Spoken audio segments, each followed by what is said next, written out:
Listen,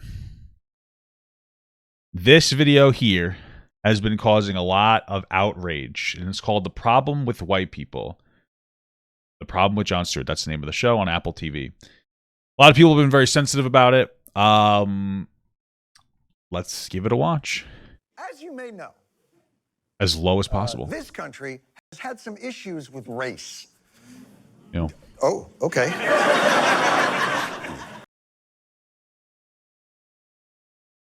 Sphincters are tightening already. We've had some issues with race. There was that incident in 1619, and then had a few hiccups since then. But that's my favorite one. Okay. Mostly it's been. Yeah, everyone is sensitive about everything nowadays. It's very true, honestly. What's interesting, though, is that I watched Ben Shapiro talk about this, and Ben Shapiro didn't really give any. He didn't really do any. He didn't really say anything. He mentioned the only thing he really brought up is more towards the end when they bring a woman on and she talks about racism in a very virtuous, woke way. But outside of that, he just keeps calling Jon Stewart like one of the elites, and that he's basically grifting, which is weird because like even if you don't like Jon Stewart or his takes, like Jon Stewart is the most honest person I've ever met. Okay, and I've never even met him. He's honest, so you could think he's stupid, and that's fine, but he's honest, so it's like weird. And Ben Shapiro has to know that Jon Stewart's an incredibly influential political figure. So fine, I've been chilling. It's been chill until a couple years ago, another rare bad thing happened to black people in the summer of 2020. George Floyd's death is sparking a national reckoning. The death of it's terrible that George. This is oh my god. The coronavirus and George Floyd's death is probably like the only reason I have a platform, which is horrible because I really wish that the coronavirus didn't happen because my uncle passed away and I love my uncle a lot. He's like a father to me. But I mean that whole summer was insane. Like people were inside because of the coronavirus, and then George Floyd died, which obviously just sparked a conversation about race, which is a good thing. Well, it's not good that he died, but and everybody was home though, so activism exploded online, offline. There was tons of people watching, like TikTok. That's where I blew up. That's where I did like a lot of my commentary from. So, George Floyd, it sparks this global movement, this racial reckoning. We here in America certainly had our own racial reckoning in the wake of George Floyd's death. A growing number of American companies facing a racial reckoning. As America confronts a racial reckoning. A racial reckoning. It also comes at a time of racial reckoning for the country. No. Hey, no one talks about Asian lives matter, huh? You know what I'm saying? So you guys are finally ready to talk about racial reckoning. We don't want to right the wrongs. We just reckon we're going to think about it for a bit. Well, not to worry. This egregious midday murder will not be in vain. Let the work of righting centuries of oppression begin. Aunt Jemima is being retired. I watched up to this point last night, and this is when I felt like I wanted to watch it on stream because this is a commentary about like, hey, listen, there's issues with like people of color in America, and we should fix the system, right? It doesn't have to be this like massive thing. I think for the most part, there's two sides to the coin. Let's use black people for instance. There's an issue of systemic racism and, an issue of like a culture within the black community that's been created by systemic racism. There's really nothing we can do as white people about the culture in the black community. Some of it can be self-destructive. And of course, there's roots of it in systemic racism. So it's, but there's only so much you could do. All we can really do is try to fix the system and make it work for everybody. And I think that the greatest way we could do that is tackle the problem of wealth disparity. We focus on class issues, and then, black people, unfortunately, are going to have to do the rest. You know what I mean? Because like, what are you supposed to do? I don't understand the community. You probably need to to do some kind of like wealth issue or wealth redistribution. Everybody has their own thing. Maybe you job. I don't know if some people are talking about like the expansion of jobs. I'm a big UBI guy. You might have your own way to do it. But yeah, there's only so much you can really do. But this is ridiculous. Like getting rid of Aunt Jemima. How did that help black people? If anything, that created less representation for black. You know what I mean? Like, not that it really matters, but it's like this is a virtue signal. This is a brand virtue signal. This doesn't do shit for black people. They would have been better off leaving it as Aunt Jemima. And Aunt Jemima is like racist because it used to be like ain't your mama. Like the black, I guess you call them midwives would take care of the babies. That's what it's. It's from Ain't Your Mama. It's black slave women, older women, who would they would take care of white kids. So, like, yeah, I get getting rid of the character, but what does that really do? Because nobody knew that. I don't think anybody actually knew that, you know? So it's like, it didn't really have a negative cultural impact. I mean, it's racist when you are educated on it, but nobody looked at Aunt Jemima and went, slavery! Nobody fucking thought that. So it's like, did that really do anything for black people? Or is this just a massive virtue signal, you know? Retired.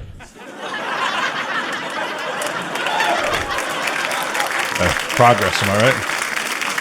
The next thing we need to do to help black people is make sure that all tires on cars are white. This way we're not treading on black people when we drive. We got asphalt, we have to paint it all white. We need to make sure that there's nothing black left in society because that's going to help black people.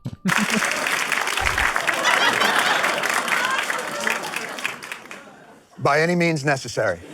Cream of Wheat is removing the black chef from its packaging. Chris Harrison, host of The Bachelor, has announced he is stepping away. Every NFL stadium, you're going to see phrases like end racism. Tonight we know the Dixie incredible. Chicks. That's holy moly, and racism. You know what's so interesting is that racism nowadays isn't as like very like upfront and clear. You know, I think that people, I think most people are like, they do their best to not be racist. There are racists, but a lot of it is more like subconscious bias and whatnot. And whether you want to like hear this or not, a lot of those subconscious biases are based on stereotypes that are perpetuated by systemic racism. Like, you know, when it's just the unfortunate part. Like, I think that the black community has been culturally devastated by systemic racism. And so like, you're not going to be able to condition not even just white people, everybody that's not black to just like change their perspective on people, because some of the stereotypes are rooted in like an unfortunate reality. Again, though, it's like this problem with systemic racism. We have to really like solve that problem. Like, of course, you should work on your way of like how you interpret interactions with people. Of course, you need to do that. But part of it's just like shit that's left in the system. And like it's just devastating the fucking black community. And people look at the negative impacts of that. They see like disproportionately higher crime, and then they're like, ew, black people. You know what I mean? Like, that's the fucking unfortunate part of it. We've created a system that causes black violence to be continuously perpetuated, and then we point to black people as if it's their fault. And like, yes, of course, some level of accountability needs to be held for individuals who cause crime. But then what about the system that surrounds it? What about the areas that they come from that are devastated by poverty? You know, and honestly, an overdependence on welfare without an option to get off of welfare reasonably. That's an aspect there too. Generations of people who have been like stuck in the system and don't care anymore. That happens to everybody. White people, black people, Hispanic people, everybody who's stuck on welfare for multiple generations stops giving a shit. The difference is that black people proportionally are on welfare more. So you see, and they're more segregated. So you see whole communities that are devastated economically, and they're only being held up by welfare that doesn't actually provide job opportunities. So like, there's really no solution to the problem. You know what I mean? And these are the things that we really need to work on. Those are the biggest things that are absolutely going to change shit. Is revitalizing communities from an economic perspective. They're dropping the Dixie. The village of Hempstead renamed Main Street Black Lives Matter Way. Whoa! Kneel for our moment of silence. Incredible. Wow. That's probably destroying her knees. Bro, look at this. Look at this. Hold on. Lives Matter Way. We will now. I think this is a black woman. I could be wrong. Like, they have to be like fucking thinking that this woman's insane. Kneel for our moment of silence. What if you guys didn't like insert a trade? You know what I mean? What if you guys didn't like fucking destroy us economically and you actually help black people? So a lot of times, I think when we talk about like some kind of way to fix the system, I think that some white people feel, whether it's like actively or subconsciously, that like in order for us to raise black people up, we need to all take a hit. And I think that some of the ways that racial conversations happen feel like they happen at the expense of white people in like weird ways. You know, for instance, like not setting the standard of like things are racist or whatnot. Like it seems like there's more as the society asks us to be less racist to people of color. It also allows more racism to white people, and white people feel a little bit like it's like you're trying to reverse the oppression rather than to equalize. But here's the thing: the only people that are going to take a hit are these people, these white people, the rich motherfucking pieces of shit. Those are the ones that are going to take the hit. At least that's how it should work. And that's what we have to really we have to talk about. We have to, really galvanize around this idea that these are the people, the upper class, the rich people. These are the ones that need to take the hit, not us. We're not going to lose anything. I'll be rich soon, so I will take the hit. Don't worry, guys. I'm okay with it. I'm a virtuous white man. I'm being fucking so stupid today. But seriously, it's like the upper class that needs to take the hit.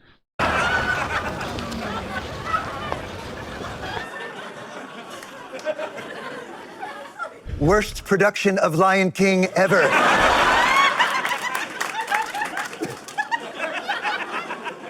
But more than Kenty Clark. So what's so interesting is like the first 2 minutes, like that whole segment was shitting on progressives for progressive racism. I think nowadays when we look at these things, if we want to simplify it to like conservative racism and progressive racism looks mostly like I don't like black people and I don't want to engage in their issues, right? And I understand not wanting to engage in those issues because like, people get off a fucking 60-hour work week and then they get home and they're like, I don't have mental capacity for that. So I understand, maybe I wouldn't even call that racism. But I would say that it's not helpful to just disengage. But that's racism. That's progressive racism. Bro, the black fucking putting a black square in your Instagram bio, that's progressive racism. That's trivializing black issues and boiling them down to a fucking a black picture on Instagram and making yourself feel virtuous and like as if you're charitable somehow, as if you're part of the solution by putting a black thing in your square. How does that help black people? You know what I mean? This is progressive racism, and we never call it out, and it's incredible, and people get away with it, and I feel like I don't know why. I truly wonder why. Because I don't even see black people calling it out as racist. Do black people not know, or do they just take that type of racism and they figure that's better than the conservative type where they get called the N-word to their face? You know what I mean? Like, what is it? But like, this is what they do. This is what not all progressives, but this is what like the progressive people do, like Democrats, they do. They sit there and they go, how can we make you feel like we care, and then give you the bare minimum? Like, what the fuck? You know what I'm saying? They don't give you shit. What the fuck? Every time anything fucking happens, it's because it's positive for like the upper class. It's like the Vietnam War, right? The only reason that black people got civil rights is because we looked really stupid being in the Vietnam War to spread freedom when we weren't even free at home. Black people don't get anything unless it comes at the expense. Black people don't get shit unless it's a positive move for somebody in power. You know. Like I honestly, I don't think the Civil War. You think Lincoln gave a shit about? I mean, maybe he cared about black people. Kind of doubt it. I'm pretty sure he said that he doesn't. If slavery has to stay to unite everybody, he doesn't necessarily care. Pretty sure. I could be wrong about this. But like it's more about economically crippling the South. Like I'm just saying, bro. And maybe that's a cynical take. But he did say that, right? I'm pretty sure he said that. And if I'm wrong, I'm sorry. But I'm pretty sure he said he doesn't really give a fuck if we have slaves or not. He rather, but it just, they had to cripple the South, At first, Lincoln wanted to preserve the Union, but by the end of the war, he wanted to end slavery. Well, that's fair. But I guess that's by the end of the war, And we wonder why they wanted to get rid of slavery. Was it because to be virtuous? Or was it to cripple the South? That's not why. Well, maybe it is or maybe it isn't. That's my understanding. I could be wrong. Calisthenics and some long overdue brand readjustments, there came another, even more meaningful cultural shift. I think white people need to listen. White people should listen. I look at this guy. Even more meaningful cultural shift. I think this guy definitely has the equipment to listen. White people need to listen. White people should listen to African Americans. White people, we need to listen. We are listening. I am listening. Now it's time for us to have ears to hear. Right. Oh, good, because I've been using mine for fucking. Two at a time. I like my ear fucking like I like my Pink Floyd albums in stereo. Yeah. Does stereo mean two? Is that the joke? Am I fucking dumb? I love Jon Stewart, but his jokes are so fucking corny, bro. We changed it from rehearsal for the crew that got a bit of a tickle out of that. Yes, apparently this racial issue that so divides America could have just been solved if only black people would have said something. True. It's always black people's fault. It's not what they're saying. It's really more that the social narrative is finally starting to listen, or at least say that they're listening. Okay, white people, ears to hear. This is the harsh reality for Black people in America today, that we are expected to participate in democracy while receiving conditional citizenship in return. What does that mean, I wonder? What does conditional citizenship mean to them? I'm just curious. Like, it's one of those things where I don't know what the fuck they're talking about. I've never heard that before. So I could use an elaboration. Zip code determines what kind of school that you go to. When zip code determines what kind of food you can eat. These are the vestiges of enslavement. So when they say, why do you burn down the community? What's so interesting is that, like, when it comes to that zip code argument of what it determines, it's pretty open to interpretation because we have no context because we only just got that clip. But like conservatives like Ben Shapiro would argue, well, yeah, I'm for school vouchers so that you don't have to go to a school based on your zip code. I disagree with school vouchers because I think you're better off empowering the school and the system around it. It makes more sense because, like, let's say that there's like 3 schools in an area. You know what I mean? Like, you have school number 1, 2, and 3. Everybody's like, this is the best school. I'm sending all my kids here. So like, it now triples the capacity of that school, or triples the capacity of that school. Then these areas are fucking like, it doesn't make any sense. The zip code thing applies to everybody. Zip code issues apply more to poor people. So like, it applies more to Black people because Black people, proportionally to their population, are poorer. So that's what they're trying to say there. Why do you burn down your own? These are the vestiges of enslavement. So when they say, why do you burn down the community? Why do you burn down your own neighborhood? It's not ours. We don't own anything. I mean, personally, I would say you should burn down the police. Don't do that, but it makes a little more sense. You know what I mean? Amazing. Why we keep because the system is a problem. I should probably stop talking. We don't own anything. It's amazing why we keep loving this country, and this country does not love us back. I mean, this stuff is hard to hear, but these are tough conversations, and little ironic. I talked a little too much during the Black people, huh? Maybe that's my racism. I'm trying to learn. I have ears to hear. Okay. I would probably have more hope in its impact on our culture if those same exact sentiments hadn't already been conveyed to white people over and over and over, like 1 year earlier on The Breakfast Club. They never. Who watches The Breakfast Club, bro? Fucking what? Do white people watch it? Well, my wife watches it. She listens to it on her way to work, so I already answered my own goddamn question. Address the primary problems of Black folk. Our primary problem was not social integration or civil rights. The primary problem is you never corrected the legacies and burdens of slavery. Or by Viola Davis at an award show in 2015. The only thing that separates women of color from anyone else is opportunity. Or in the 90s, when Sister Souljah explained this directly to Bill Clinton and Larry King. The thing that kills African people in America is not what white people say, but what they do, their policies, their actions. See, white people are pretending that this problem is new, and we're just hearing about it now because we love to discover stuff that's already existed. It's so interesting because I know a lot. This is one of those. This is like a video that makes people very uncomfortable, and I think the constant usage of like white probably makes white people even more uncomfortable because obviously it's kind of reinforcing like some identity politics, and I do understand that. I mean, the thing is that when it comes down to it, when it really comes down to it is the part about this that's so fucked up, I think.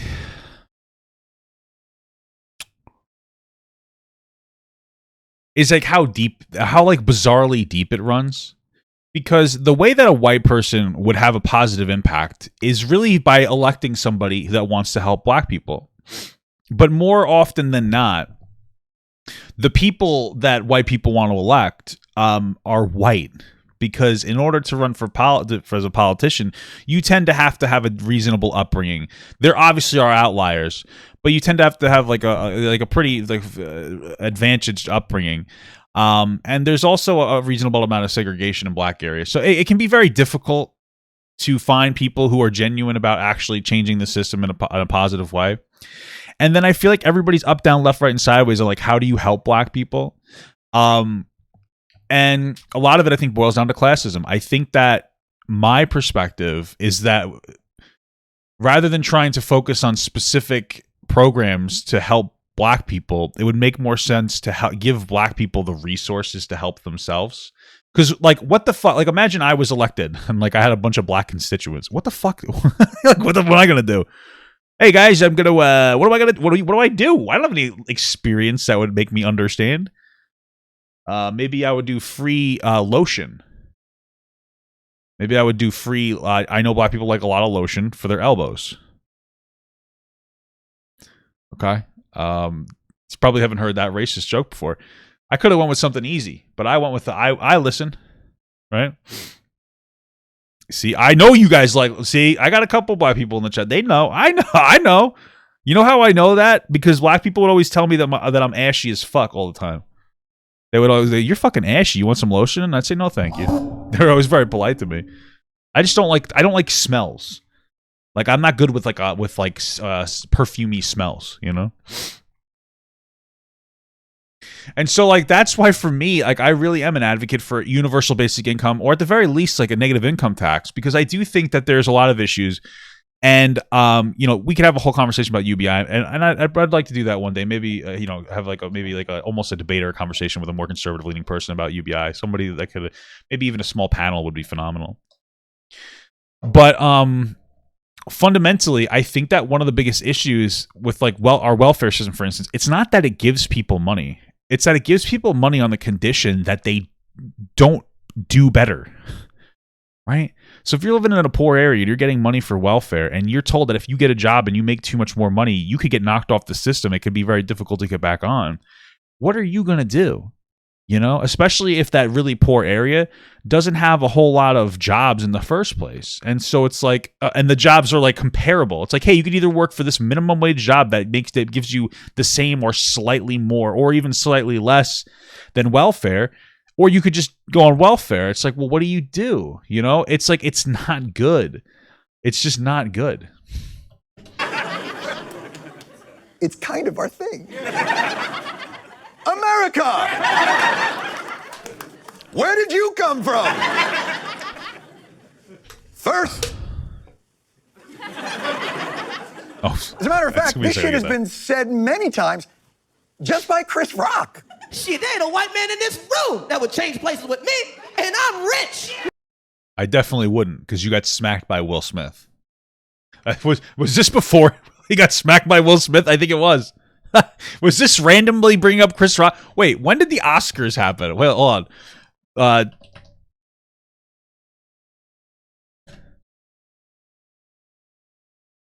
What day was the Oscars? March 27th. This was released 2 days before the Oscar. Incredible. And he just happened to bring up Chris Rock. How funny. You had a 400-year head start, motherfucker. See, the black man got to fly to get something that the white man could walk to. A black C student can't even be the manager of Burger King. Meanwhile, the white C student just happens to be the police president officer of the United States of America. I was going to say, there's a really funny joke by Sarah Silverstein. Is that her name? I'm pretty sure I'm getting that right. Where it's in one of her old show. Sarah Silverman. Sorry, I said Silverstein because she's Jewish and I'm anti-Semitic. Jesus. Anyway, she was there was like a cop pulled her over and said like I don't remember what it was. And they're like, you know why I pulled you over? And she's like, oh, because you got C's in high school. And it is kind of true, you know. It is kind of true. So. It's very good. And that gets into another like let's just do it. I mean, we're on a fucking roll today anyway. So this is also another problem in communities because we talk about this is something that people don't understand, and I want you to try to understand this because this is something that'll really fuck you, like really blow your mind if you're still listening here. Okay, so if you made it this far, wait another 30 seconds, okay? All right, so let's say you have a particular area. Honestly, New York City is a great example of this. And you need police officers, right? So you need a certain number of police officers, whatever. This looks like fucking symbols. What's wrong with me? And you need a certain number of police officers, right? You need to fill out your quota, obviously. You need enough people to police an area. And I believe police are a general good, even if they need reformation. Well, when you have an area that's really poor, you're generally not going to be able to find the people you need inside of that area. They are probably, there's a higher tendency of them causing crime. And like excluding them from being able to even be police officers. But on top of that, there's also a hatred between like a lot of Black Americans and police officers, right?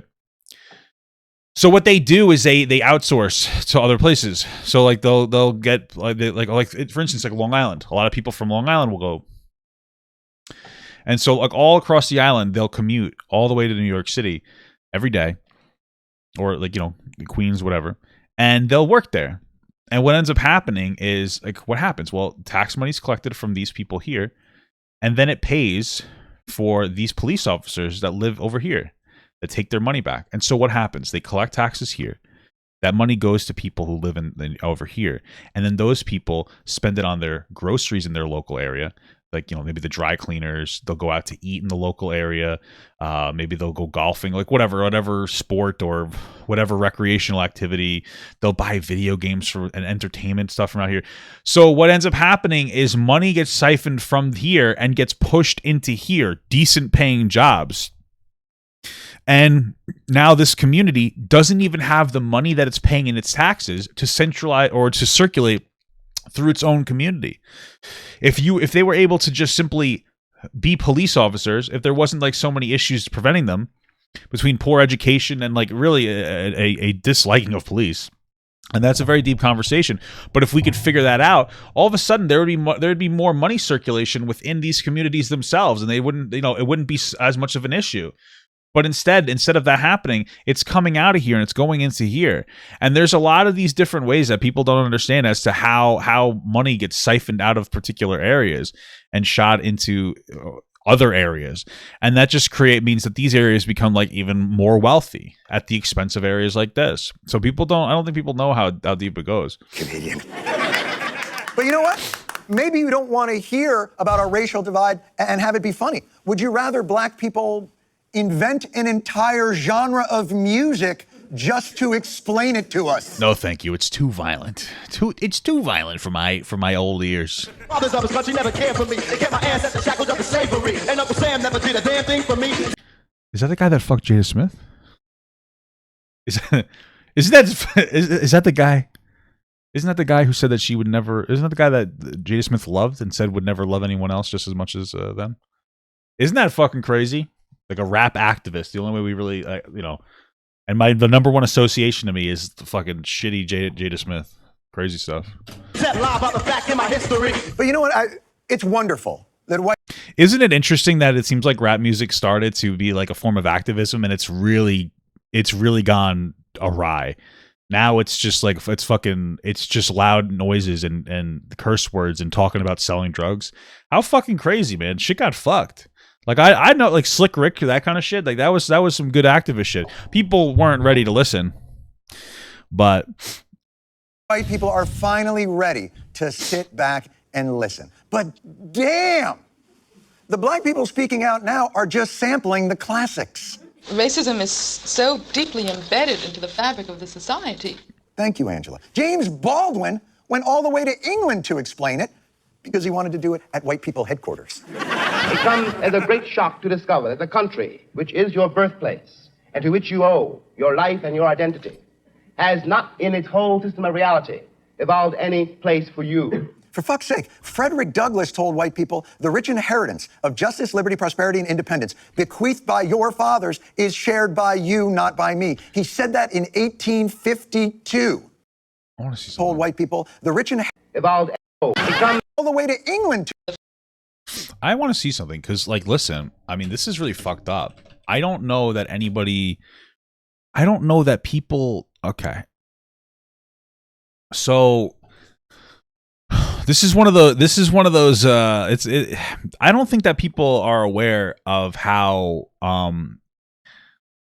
much like the way our welfare system works has ravaged the black community as well. And I'm not saying get rid of welfare. I've already been pretty clear about this, but there needs to be a reformation. Very clearly, welfare only really works if you live in a pretty economically like decent, like healthy area. It only really works if you're in an economically healthy area. If not, it's horrible. Like it doesn't really do much to provide opportunity. It just kind of levels things out for a while. And I think that, like, you know, once there was the expansion of welfare into black communities, Like, that's really where the start of the family unit was destroyed. And I think a lot of people talk about it in a way to invalidate the Black experience. They say, like, oh, well, if we never introduced this liberal policy, then we wouldn't have this problem. Or they say, like, oh, like, you know, it's a Black issue, or they try to, like, spin it off there.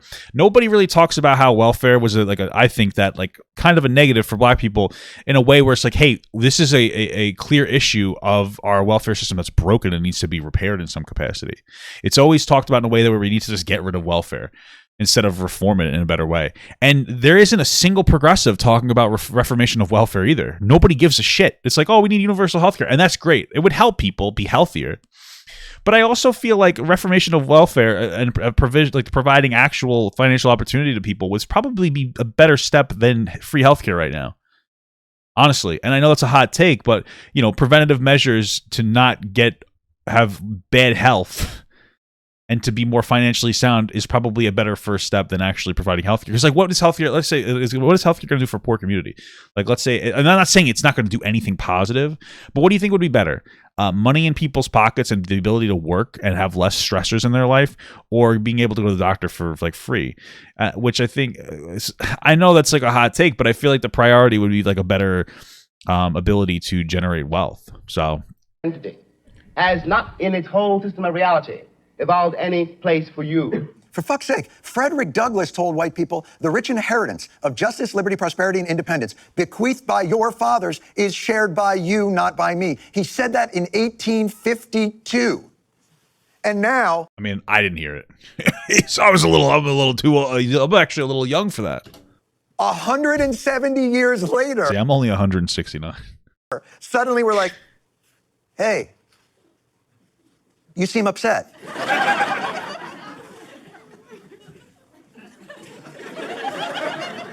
We're still cool though, right? Did we do something?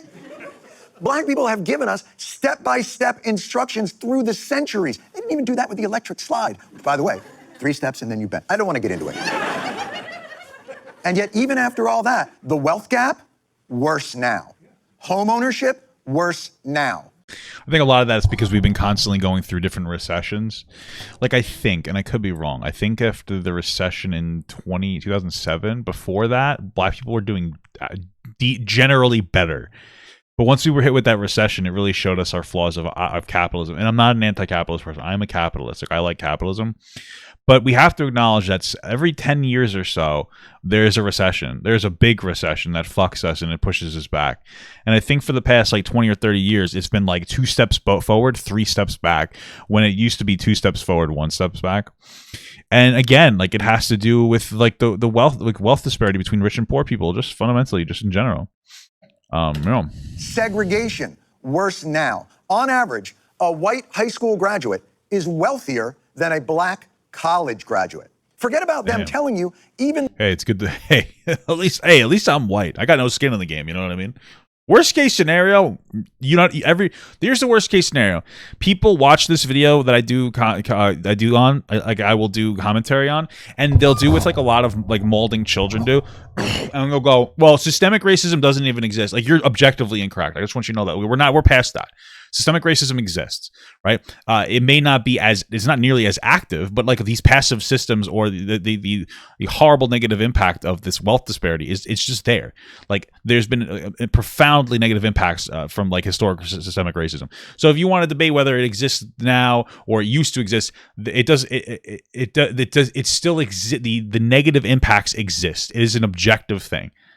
Right? There's profoundly negative impacts. There's no reason that Black people are performing worse in America.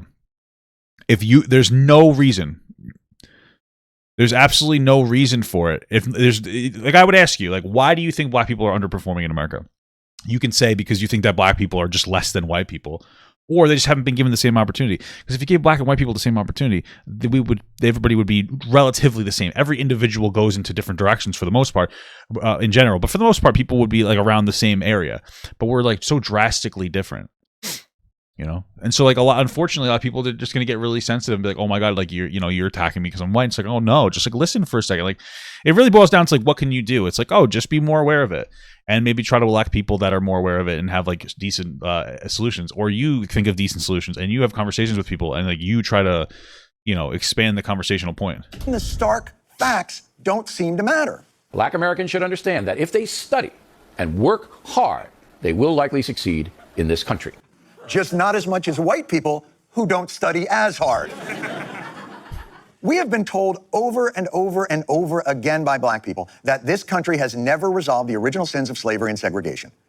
But the response to that is always, if Barack Obama can make it as the son of a single white mom, then so can everybody else. Gotta make sure that single white mom. If it was a single black mom, he probably would have failed because obviously black people are less than. You know what I mean? What the fuck? Winfrey is perhaps the best example of a talented person who made it on her own in America. LeBron James is a great American success story. How can America be racist if Cleveland has a championship? It doesn't seem to matter what black people tell us or how many times they say it. It lands on deaf ears because a large swath of white America believes that black Americans are solely responsible for their community struggle. And the bias is so pervasive, we don't even notice it. Crack. Who's responsible? Let me tell you straight out. Everyone who uses drugs. It's so funny because nowadays we understand that like there's a lot of people on drugs that are on drugs because our system was over-prescribing like horrible opioids. And now people are going down to like fucking heroin, crack, even alcohol, cheap shit just so that they can keep their high going.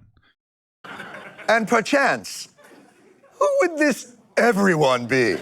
Crack has become the new franchise, a chemical McDonald's. You want to get high, you see the guys in the gangs, in the red and blue outfits. The front line in the war on crack. There are tens of thousands more crack babies on the way. Crack. It is unfortunate because like it's very interesting how deep this issue goes sometimes in the black communities because they do sell drugs. Like, the black communities in poor areas in general. It's not even saying black communities. Every poor area sells drugs. Really every area sells drugs. I'm like I know I can get drugs if I want. Like I know. Like let's just be honest. It just tends to be worse for poor areas. And again, black people disproportionately poor. What's really interesting, though, is I think this is generally unique to black areas, is that like there's such a lack of opportunity in a lot of black areas, or some black areas. I don't want to say like all. I don't want to fucking like have an absolute meltdown. That like that's like the opportunity in some like impoverished areas, and people will see, or other people in the communities will see them walking around giving out money because they're not bad people. I know this is a hot take, but like gang members, they're bad for our society. They're arguably bad for their own cult like society, but they still try to do good things because it's one of those things where it's like gangs exist because we create them through suffrage. We have to understand that. But they'll walk around and give people in the community money. And then if you're a little kid and you see your mom who needed $100 get $100 from somebody that's selling drugs, what do you think you're going to do? You're going to think that's a good guy. And then when you grow up, you're going to start to turn towards like gang life. You know what I mean? And it's like one of those crazy cycles where it's like, holy fuck. And I don't think that we understand it, and obviously gangs are bad and we should arrest gang members. But then, like, how do we end that cycle? We can't just arrest. I guess we could try to arrest all the gang members, but that's not really going to embolden the community. But the unfortunate part is, like, they sell drugs, and who they sell to? Their own community, and like there's so many toxic aspects, and it's because people really just have no other. There's not a whole lot of alternatives, other places to turn to. Babies are going to overwhelm every social service delivery system. Before, we could afford to ignore the hopelessness represented by gangs, but now we're afraid it will affect our schools, our kids, our streets. It's as innocent looking as candy, but it's turning our cities into battle zones, and it's murdering our children. Somebody said they act like white people don't hoard meth way worse. Okay, like white people probably do more drugs, but I don't understand what you're saying. We don't have white people don't have as many poor people proportionally, so we're not going to see this issue. You know what I'm saying? What kind of fucking candy do you eat?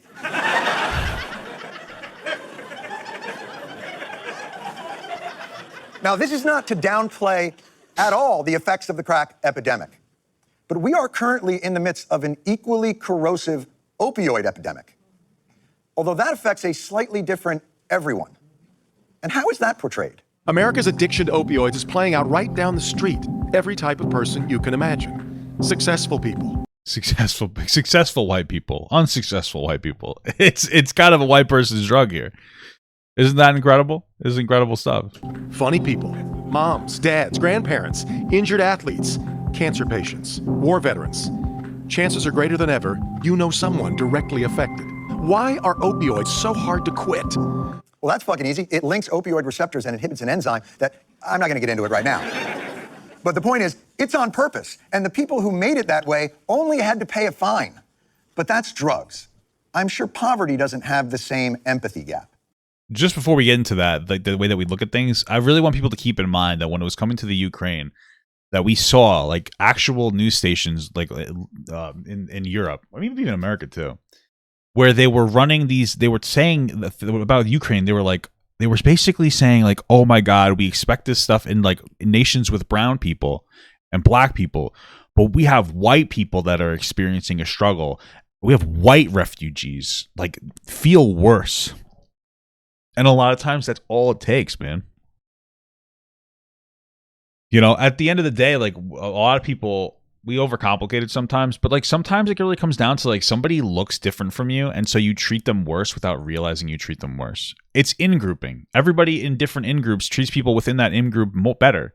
You know, if you belong to like a gamer, if you guys are pro gamers and you play Call of Duty, like you treat people, your friends in Call of Duty better than anybody else. You know what I mean? Everybody's an in-group. The thing is that the most shallow in-group to instantly be able to identify with is like your skin color. So like if you see a group of like 5 black people and 5 white people and you're a white guy, you're probably going to feel more comfortable with the white people, and same thing for black people. And so like sometimes you just treat black people a little worse without realizing it. And that's something you just have to keep in your head, you know? Inner city is a polite name for ghetto, as in Black Ghetto.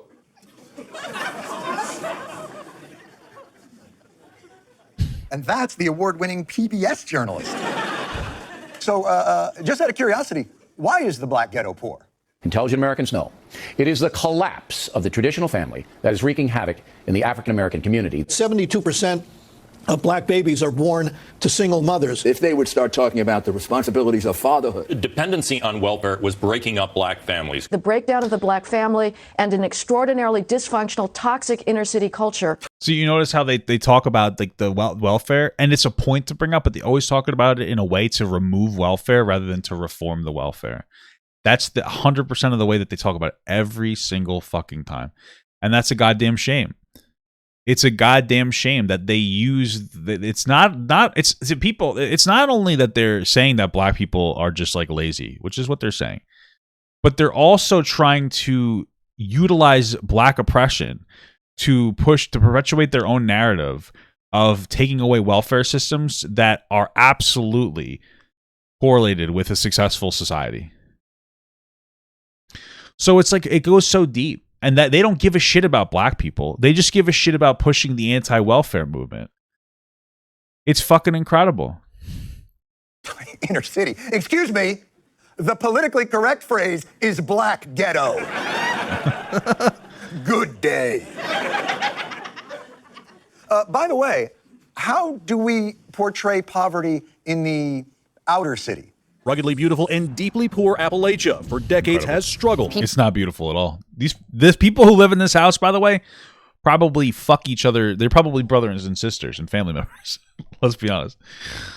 People here have struggled. Somebody said, what do you think about the welfare system that increases the amount you receive based on how much you earn? You earn each year until you have a certain tax bracket. So I actually mentioned that before. That is negative income tax. So, like, I'm a UBI guy, but I've actually been leaning towards negative income tax. So the way that negative income tax works is, you know, there's tax bracket. I don't know the exact tax bracket. I have it literally in my room. If I really gave them enough of shit, I can give you the tax bracket. But basically, in a negative income tax, let's say we capped it at like $100,000 a year or something. Let's just start here. So basically, you'd get more money from the government the less money that you made. So, like, let's say you only made $10,000 a year. The government might give you like another $10,000 to supplement your income. Well, let's say once you get to 20,000, they only give you like 8,000 instead. And then as you go to 30,000, they'll give you like 5,000 and 40, and like maybe it caps up to like 100,000. They give you so that's not a bad way to do. That's not a bad way to do it, because here's the thing. Like I was saying before, like, and this would be contingent on you not being on a traditional welfare system. That's how like UBI would work. Like you either can get like the $1,000 a month or you can maintain your welfare. This way it gets people off welfare. But here's the thing with a negative income tax, it's like really nice. Even if you make more money and you get pushed into a bracket where you lose less government subsidized income, if you lose your job, you go right back into the area where you get more money from the government. So it's not it's really hard to get on welfare, which is why people are afraid to get off of welfare. And of course, some people are fucking lazy, but that's how everybody is. No, but not everybody, not for nothing, but like the average person at work works 45% of their day. Look that statistic up. It's true. We don't all work that hard. Like, listen, I certainly don't, but none of people fucking do this for a living. We don't work that hard, but we expect a lot of people that are poor to work harder than like we'd expect ourselves to work, which is incredible. It's fucking crazy. You have like a lot. It's just fucking incredible. And that's one of the things that I don't like about our welfare system. It's so hard to go on and off. And you'd give people the security and like just the peace of mind of like, okay, if I can go get a job and make more money, and if I offer to promote me, and I can get promoted, I can work hard enough to get promoted because like I don't have to worry. And then if I lose my job, I'll still have like a government subsidized income. I'll be okay. So, it's one of those things, man. More and more as their factories have shuttered and their coal mines have closed. It's been a slow, painful drip of job losses for decades. It used to be with a high school degree, you could get a job that actually could provide for your family. Yeah. And the disappearance of those may lead people to feel a lot more stressed. Yeah. So that low self-worth, along with that hopelessness feeling, we start seeing tremendous depression. So how do you relieve depression? You can relieve it with drug use, alcohol use. White people are poor and do drugs because something has been done to them. Yeah. Black people are poor and do drugs because they won't just get up and do something. Everything that happens is viewed through that filter. What started as peaceful protest devolving into something beyond that. An explosion of violence today. This is not what we want people to see of the city of Philadelphia. Well, it makes perfect sense. How would you like people to see the city of Philadelphia? The Eagles' victory touched off a wild celebration in Philadelphia. The celebration quickly got rowdy. Fans pulled down traffic lights. The awning in front of the Ritz-Carlton Hotel collapsed. Started fires and tipped over cars. Well, it looks like everybody had a good time there last night.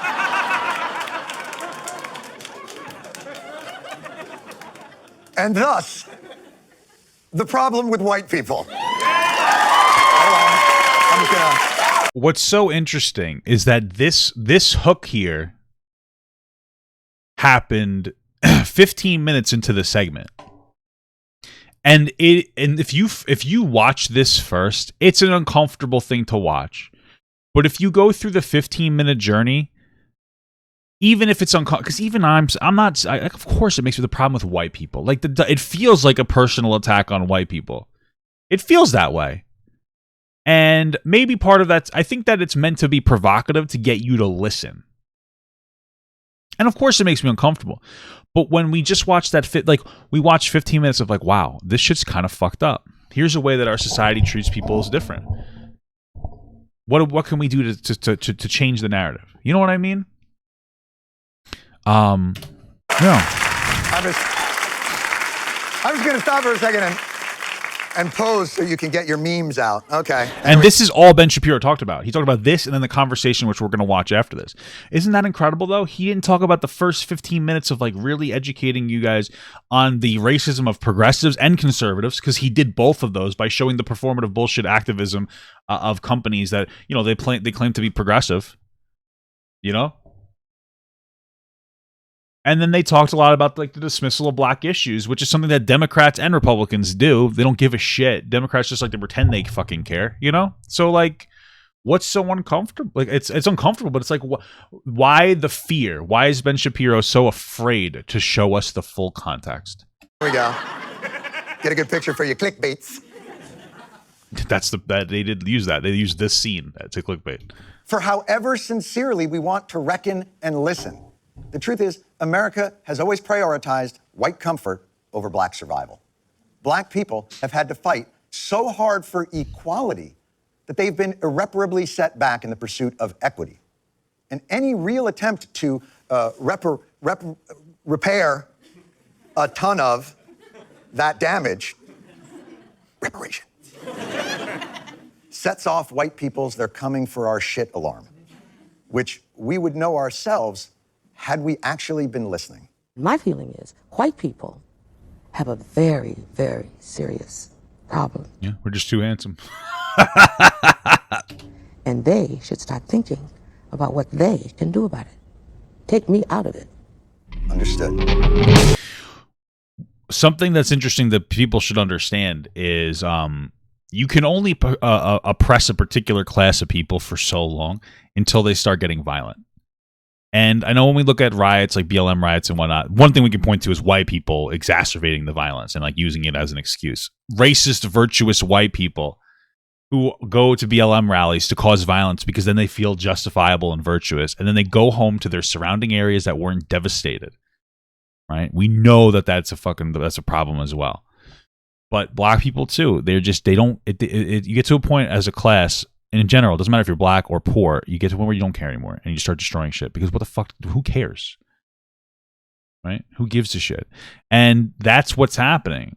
You know, I guarantee you if we as middle and lower class people are getting oppressed pretty heavily in America too. And you're seeing people fighting back. Right, and the more we get and I guarantee you, if you're a little older watching this, as you're getting angry every single day. No, you're getting angry that like your wages are stalling, or your benefits are slowly getting like, trickled away from you, or like the work conditions are getting more difficult. They're asking you to do more. They're respecting you less. They're appreciating you less, and all these things as a middle class worker, and you're feeling that squeeze, and you're like, "Fuck, I'm getting pissed." And like you think about it, sometimes you come into work thinking about hitting your boss in the jaw. That's how black people feel because they're beyond that point. Our issues with race in America are worse than our issues with class, and our issues with class are fucking bad. And so like you have to understand what it feels like to be oppressed so much that you would turn to violence. Because that's where you're at. You're like, I would fucking hit this motherfucker. If my boss asks me to do my job in the wrong way one more time, I'm going to smack him in the fucking... You know what I mean? You know how that feels. We all know how that feels. We all get off of work sometimes and we think like, God damn it. I want to beat the fuck out of my boss. That's how black people feel, okay? That's how black communities feel, man. And I feel like if we can understand that, we can go, okay, so how do we fix it? It doesn't mean you have to give up your shit, man. It means that like the rich people, even rich black people, have to give up some of their shit. Honestly, because it really is going to come down to redistributing wealth, and it's going to really come down to taking a lot of that wealth from the top. I gotta go to the bathroom. And then I think we're going to watch the conversation that they have. I'm a rich motherfucker, bitch. I'm really not rich, though.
Okay.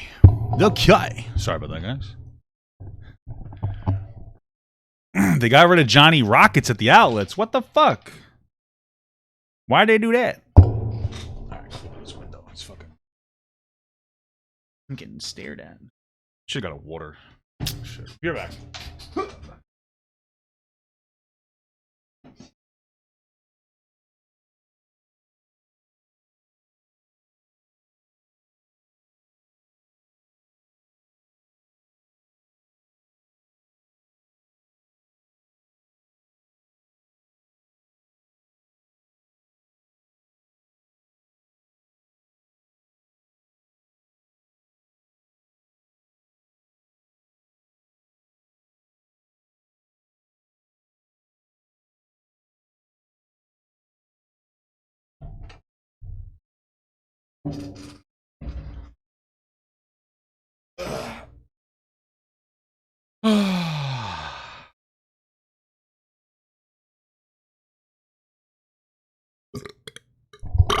All right, so I think this is the conversation. Amount of white.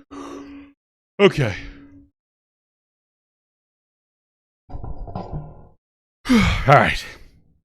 Now it's time for the beautiful conversation. Let's get to the Obviously, usually in an episode about race, focusing This comes like right after the fact, so. on black issues, you'd want to connect with a Cornell West, a Ta-Nehisi Coates, a Dave Matthews, experts in the field. But I'm going to take Toni Morrison's advice on this. It's time for white people to talk and figure some things out. So I personally think it was kind of a miss to not bring on black people to talk. I really do feel like that's a massive miss. I don't know exactly what Jon Stewart's play here was. Maybe he really thought that white people need to talk about it. But I just feel like when you have a platform like that, like this was a very rare opportunity to be like, oh, here's like a black activist. You could have another white person there, whatever. But like it would have been, I feel like, a good idea to kind of shoot the shit and you know, operate in that capacity. Tonight I'm speaking to, I mean, honestly, as white a panelist I think I could find. I have an Andrew, a Lisa, and a Chip. This panel is bone. It is alabaster. To my left is Chip Gallagher. He's a professor of sociology at LaSalle University. He researches social inequality and race. Lisa Bond, the resident white woman for Race to Dinner, a group that is trying to have better conversations about race in America. I'm so sorry. Lisa Bond. What does she work for? The resident white woman for Race to Dinner. Incredible. Incredible.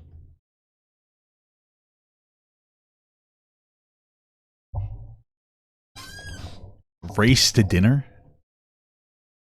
I'm not trying to be that guy, but you got a voluptuous woman working for Race to Dinner. Incredible. The jokes write themselves. They're mean jokes, but they write themselves. A group that is trying to have better conversations about race in America. And joining remotely, longtime author and columnist Andrew Sullivan, editor of The Weekly Dish. Welcome, everybody. Thanks so much for joining us. I want to go over this. Here's what I think holds back our race conversation in America. I think at its core, I think white people put blame on black people for the position that they are in, and then believe that white people will lose something in order for black people to gain it. And that's what creates that resentment in order for black people. I wasn't listening. He's talking about black shit. Who cares? I'm just kidding. I was reading something. To gain it. And that's what creates that they are in. And then believe that white... I'm sorry. I have to like rewind the whole fucking thing. Andrew Sullivan, editor of The Weekly Dish. Welcome, everybody. Thanks so much for joining us. I want to go over this. Here's what I think holds back our race conversation in America. I think at its core, I think white people put blame on black people for the position that they are in, and then believe that white people will lose something in order for black people to gain it. Probably, yeah. And that's what creates that resentment and difficulty to overcome. And I'll start with Chip, because I also think that a part of it's like white people don't care. And it's not a white exclusive thing. Nobody gives a shit about each other. It's true. You usually tend to stick to your own bubble. Like, people don't care about other people outside of their own bubble. And usually you care more the more money you make. Well, that's the idea. You have less stressors. The more stressors you have in life, the smaller your bubble becomes. But I think that people just don't really care about each other. Part of it's probably wealth disparity. Like, think about it. If you're a fucking like middle class like white dude, anybody, and you're getting fucking bent over the coals and you're getting fucked by your boss or your company, do you feel like you have anything to give up? You know, like if we really focus on the issue of wealth disparity, like we would have more energy to talk about race issues. I know that sounds selfish, but it's true, man. The less money you have, the less you care about other people. Chip. Or less capacity. Charles. Yeah. That doesn't help. No, it doesn't help. Yeah, okay. A significant amount of white people in the United States of America see race relations through a colorblind lens. And I don't mean that whites don't see race. They see someone that's black or Asian. But they don't in any way attach any meaning to the color in affecting life chances. Yeah, I mean, I think that most white people haven't really felt any oppression based on the color of their skin. And I like to think that most white people don't treat black people differently on an individual level. And so it's like one of those things where you just don't get it. You know what I'm saying? Just like you guys don't get it when I have a bad game of League of Legends. It ruins my entire day. And you guys don't understand how actually I quit League of Legends because I remember reading a meme on like Twitter where they're like, oh, I'm about to go play the game that literally ruins my attitude for the rest of my day. And then I played the game and I realized that happened. One bad game and I was like moody with my wife. I quit. I know it's such a stupid example, but like people don't understand each other's shit. And like that was a really bad example. But you know what I'm saying? And what that fundamentally means is that race doesn't matter in getting ahead. It just doesn't matter. They believe that we are in a race neutral environment. It doesn't matter in getting some head. You know what I'm saying? I'll take it. I'll take it from anybody. You know what I'm saying? The playing field has been leveled, and if you make it or you don't, it's a meritocracy. It's a meritocracy, and it's a narrative also that does a lot of things. It makes white privilege invisible, and it also makes whites feel that whatever they did, whatever successes they had nothing to do with what happened. Does this guy call black people blacks? Like, it's just a weird thing to just call them whites. Like, yeah, he's whites. What do you call black people blacks? These whites and these blacks. At least keep it consistent. Say white people. Or mayo monkey. I prefer that term. Crackers. You could say that too. I like that one a lot, actually. 50, 100, 200 years ago. You have to look at it as it is difficult. I can see how people would get defensive about, I didn't have slaves. I have not actively participated. I am a part of a system. I have sex slaves. That was built through racism. But my life is hard. And I work hard and I don't get ahead. So how does privilege factor into it to me? Now, you try and get these conversations going. Where I come. See, what a reasonably headed take from Jon Stewart. I'm being serious. Like, that's how a lot of people feel. Because we're getting fucked in the ass all the time. You know what I mean? I'm from is that this system of white supremacy has done such a good job of teaching us as well. Not for nothing, I don't like when people talk about the system of white supremacy because I don't think, and maybe this is just a lack of opportunity, but I've never heard anybody sit down and explain that to me, like a system of white supremacy. I understand that in the past we've created rules that explicitly, you know, oppressed black people and other people of color, and we've changed those rules, and those rules are gone. And so, to me, from my perspective, this isn't like there's not a system of white supremacy anymore. It's a system that works, that can work for anybody, but the gears are broken.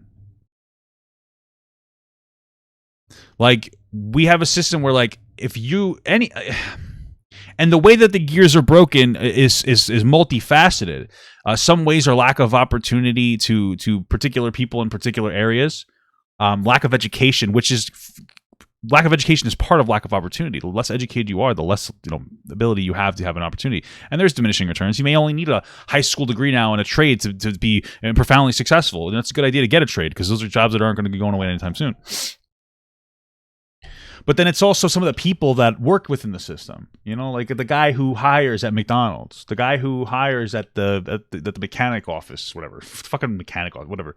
The guy that hires at this job or that job that looks at people that look different from that person a little differently, right? They're like, they look at black people as a little less than without even realizing it, or a little more, or a little less professional. They don't even realize it. You know what I mean?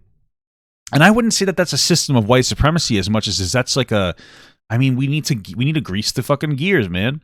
We need to talk about like how to overcome like your subconscious biases, and also how to create a more, equal starting point for people, or not even, it doesn't have to be equal, just a better starting point for everybody, you know? And I've never heard an explanation of why the system is white supremacy. It causes me, it makes me feel like tuning out when I hear that, you know? Because maybe I just don't get it. I haven't heard a good argument specifically for that point. And I feel like it doesn't matter, because ultimately, like, the way that I'm speaking about it, it's like I'm obviously talking about the solutions in the correct capacity, but I don't understand what it is, you know? White people, that racism is bad. And when we talk about racism, we're talking about your character Did she just say racism was bad? I'm just kidding. flaw. If we say you're racist, it's a character flaw. Yeah, I'm bad, it is. and I know I'm not bad. I think I'm a good person. I think I'm a nice person. And I know that I am racist. And I know that I'm racist because I, every single day, uphold the systems and the structures of racism. Stop eating so much. I'm not trying to be an asshole, but I feel like, myself included, like, it's a privilege to be this fat. I don't know. I was making a weird joke. Anyway, I feel like I'm being so mean to this girl. I'm so sorry. I'm being a piece of shit. I realize that. I feel like it's a bad avenue to travel down when we use racism in the way that they're talking about. So the way that she's talking about racism, so first and foremost, when I hear somebody self-report their racism in that way, I instantly feel like someone's virtue signaling, right? So this is a line of like what they're calling racism, and on this line, everybody, well, only white people are racist. I guarantee you, she doesn't think black people are racist, and I mean, maybe she does, and I'm just stupid, but everybody's very racist. The racism of white people just tends to have more power, because we disproportionately have access to like leadership positions in the systems. And I want to be honest with you, like, now that like my boss, my like, I had the foreman was a Hispanic guy, not for nothing, but like technically I could be oppressed by that. Like, technically, if he's hiring and firing people, and he hires more Hispanic people, which we saw the mechanics for a lot of them were Hispanic. You know, there's an argument to be made that some people might be being oppressed. Now, I don't care. Like, I'm not sitting here and saying that that's true. I'm just saying that, like, the way that the systemic racism works is like leadership positions in the system are part of it. And it's a good thing that things are changing. Now I'm just going on a rant. Anyway, all I'm saying is that like everybody can be racist, but they're looking on like racism on like an entire spectrum where it's like, okay, over here, you distanced yourself a little bit from a black person. You know what I mean? Like, you saw a black guy and you got tense, right? You saw a black guy and you got a little tense right here. That's like their starting point of racism. It's like, oh, right? And then the end of racism is like you're part of the KKK, right? That's what this point is. And everything in between is now racist. And I don't like the way that we talk about racism like that, because it makes like, what's the weight of the word if everybody is the word? I prefer to look more like this is racist. And then like this is just like some of this in here is just like a little ignorant. And everybody can be ignorant regardless of what you're on. That's the way that I look at it better. I just feel like that makes more sense. Because imagine being like, yeah, you're racist. That's like, what the fuck, bro? Because I guarantee you, like, I feel like everybody, at least in the chat that probably watched this video, you guys probably like, I do your best to like not be racist. Oh, I didn't know you could erase like that. That's awesome. And so to be like, well, you're still racist, I feel like it puts us in a situation where you can never be not racist. And like, then it makes you tune out. Like, what's the point? Bold assumption to think about. You okay. But then it's like, what's the point? If I'm always going to be racist, regardless of like how hard I try, who cares? But I feel like if you look at it like this is the racist spectrum. And you're like, hey, listen, like you don't call black people the N-word. That's the starting point of racism. You know what I mean? It's something like that. You're like, okay. I'm not racist now, but it's like, okay, but now work on your subconscious bias. When you see a black person, how do you feel? Do you get a little tense? And you might be like, you know what? Maybe I do. I'm like, okay, try not to do that. You know what I mean? Like that's I feel like a better way to talk about it. And I also feel like there's a part of virtue signaling in there.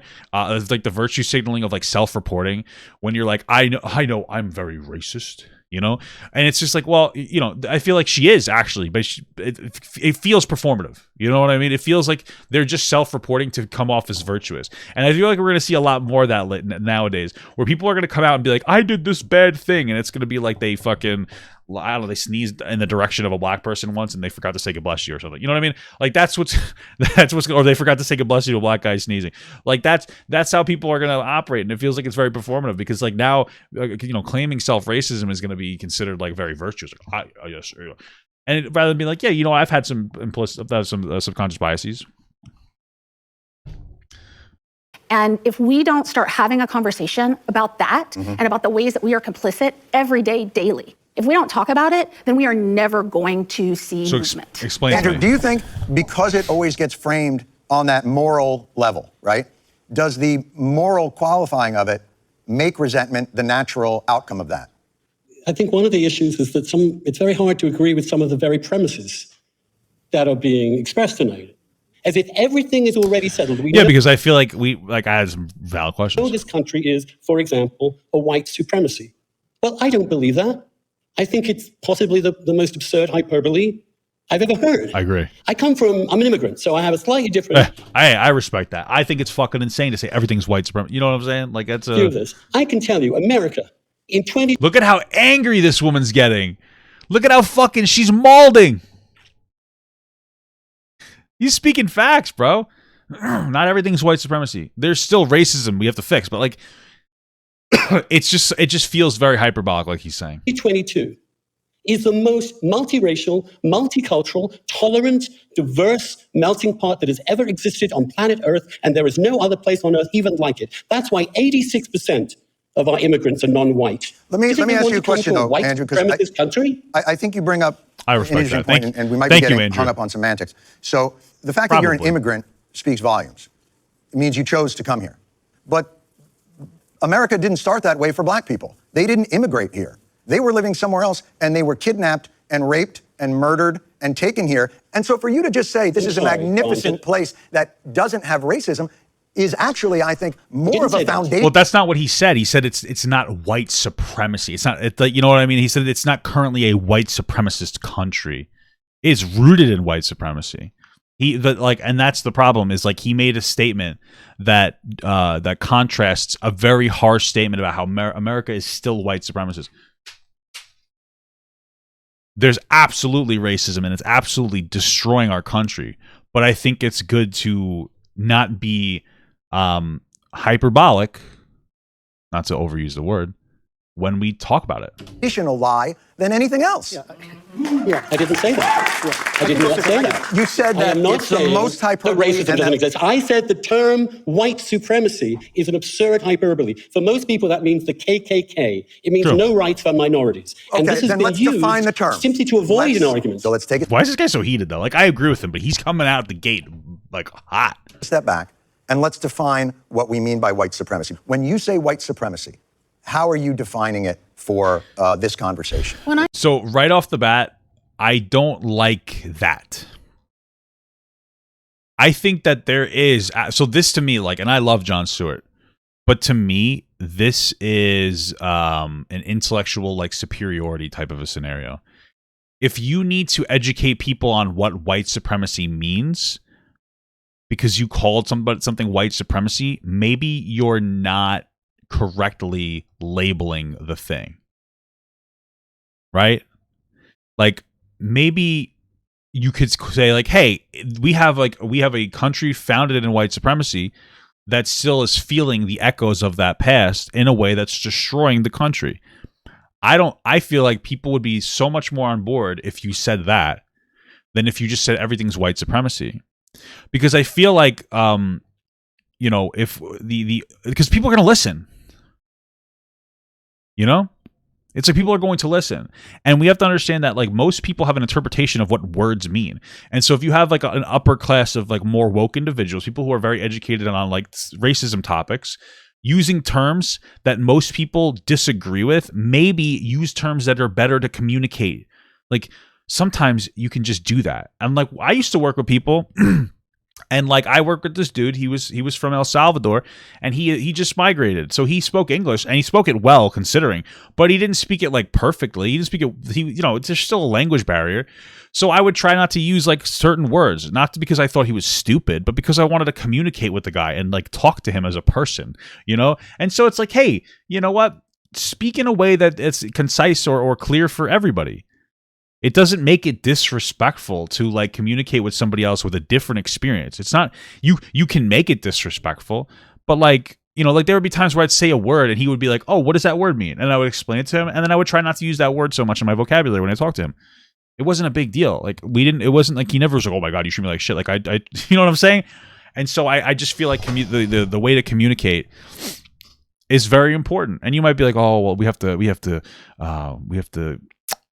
deal with white sensitivity on this. Yeah, you do. I'm sorry to say it, but like, God forbid you're a little like, because I feel like some of the language is so overloaded, and part of it is meant to make white people upset out of like anger, justifiable anger from black people. But that's not a positive thing. So when we're trying to communicate stuff, it just tends to come off better when you're like, hey, listen, we have this issue, and try to keep it within a framework that I think is like more rational and more proportionate. When I talk about white supremacy and when I talk about racism, I'm talking about power and privilege, the power and privilege that we hold as white people in society. And like, again, like that's not something that everybody feels. Like, you don't really feel what your power and privilege is worth in society as a white person. You don't usually like really feel it. You don't usually really understand it, especially if you don't grow up with other black people that you're friends with so you can see their day-to-day experiences.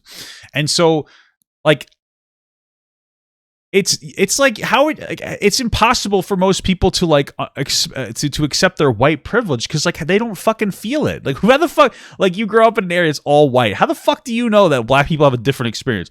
Well, somebody told me. That's not enough for a lot of people. A lot of people are like, I gotta see it to believe it, except for when it comes to Jesus Christ. He must be real. I've never seen him though. But seriously, and it's like, okay, is the term white privilege helping? Honestly, like, is the term white privilege helping? Like, is it helping any conversation about race? I don't think it is, man. I think that it's kind of a shame tactic that mostly other white people use to feel superior and to feel like they are the virtuous white person. And that's what I think is a little bit of a disconnect here. And I understand how you can get this disconnected, because when you get so woke on these issues, and it's not a bad thing to be like woke on these issues, but you kind of lose your ability to speak to the average person about it, you know?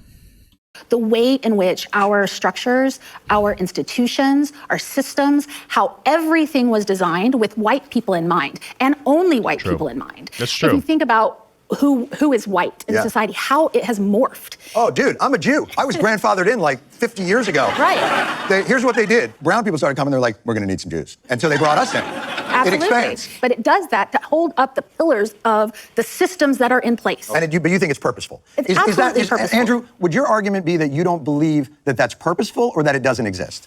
I don't believe it exists. Okay. I don't know what these systems are. Okay, so give me one system. All right, redlining neighborhoods. Capitalism? No, redlining neighborhoods.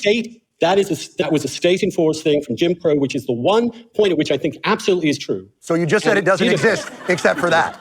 No. Yeah. No, I said white supremacy. I don't. This is a very problematic conversation. It's not helping at all, because this guy is like very aggressive, but then also they're making a joke out of him at the same time, and he's like in a defensive corner. So we don't redline anymore. Redlining absolutely is an issue of systemic racism, but the thing is like redlining is not okay anymore. You could argue that like gerrymandering nowadays, or not gerrymandering, excuse me, is it? I'm fucking so dumb. Like I'm drawing a blank. The retracing of it's not gerrymandering. I don't know why. The retracing of the areas that people live in and the way that they can vote. I forget what it's called. Like, you can argue that that's a form of redlining, possibly. But that's the thing. Like, that system doesn't exist, right? Anymore. Like rezoning. No, it's called gerrymandering. Yeah, manipulate the boundaries of electoral, whatever, so that to favor like a class. So basically redrawing areas so that you can control the way that people vote, and you can exclude votes from some people, and that's something that they do to black people in areas. So like you could argue that that's a part of the problem, like that still exists, but this is the problem. And so like redlining existed; it doesn't exist anymore. But the negative impact of redlining still happens today. And that's the problem, is when you tell somebody that like systemic racism exists, and you tell them, yeah, gerrymandering is rezoning with discrimination, yeah. And you tell them about something that's no longer legal, more conservative leaning people tend to tune out. They tend to tune out. And I'm assuming that they brought this, well, I didn't realize that okay, so when you do a show like this, they tend to bring people on in a disagreeable capacity so that they could use that person to make themselves look better. If you rewind back, you notice that the way he talked about the other two people at the table, he talked about their accolades and what they did and like whatever their accomplishments.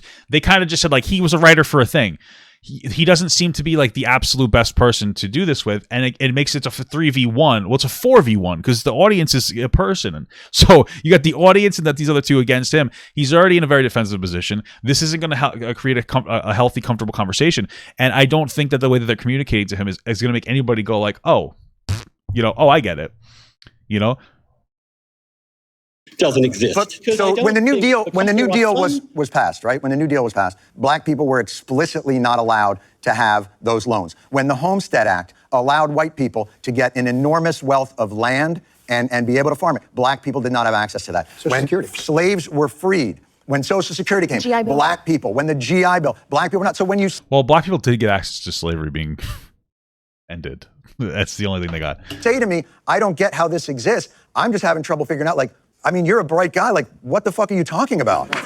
Honestly, like, I don't know. Yeah, see, like this isn't helpful. Actually, incredibly disappointed. Like this is just like such a non-nuanced conversation. It feels like they're just taking shots at this guy, just so that they could feel superior about this topic.